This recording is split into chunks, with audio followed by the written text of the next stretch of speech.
Good morning, welcome to the mini vlog. तर माझा लेक इथे मस्तपैकी झोपला होता, कारण पहाटे त्याला खूप जास्त उलट्या झाल्या होत्या पित्तामुळे. त्याला दिलं झोपून आणि मग मी बनवून घेतली गरम गरम इडली आणि चटणी. आज फर्स्ट टाईम रव्याची इडली ट्राय केली होती आणि खूप सुंदर झाली होती. नवऱ्याला म्हटलं डिशमध्ये घेऊन घा, तर म्हटलं नको, बायकोला जास्त भांडी नको पडायला, म्हणून हाय त्या इडलीच्या भांड्यातच खायला सुरुवात केली.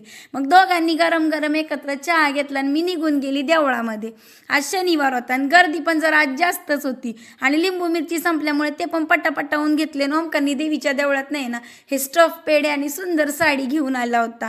कोणीतरी वाहिली होती. आता ज्यांना माहीत नाही त्यांच्यासाठी सांगते, आम्ही गुरव आहेत ना, म्हणून असलं देवळातलं सगळं आम्ही घेत असतो. मग गरम गरम वडापावचा नाश्ता केला आणि स्वप्नीलचा कॉल आला, युवा शूटला त्याला घेऊन जा.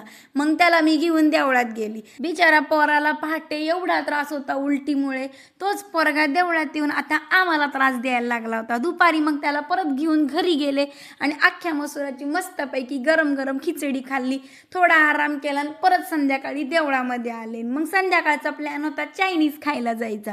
आता म्हणाल पोराला कालच उलट्या झाल्या होत्या, परत चायनीज. काही नाही हो, माझं पोरग सगळं पचवते, स्ट्रॉंग आहे हो तसं. मग काही नाही, मस्तपैकी चायनीज आणलं आणि मस्तपैकी आम्ही घरी जाऊन झोपून घेतलं. तर असा होता आजचा छोटासा mini vlog. Tata, bye bye.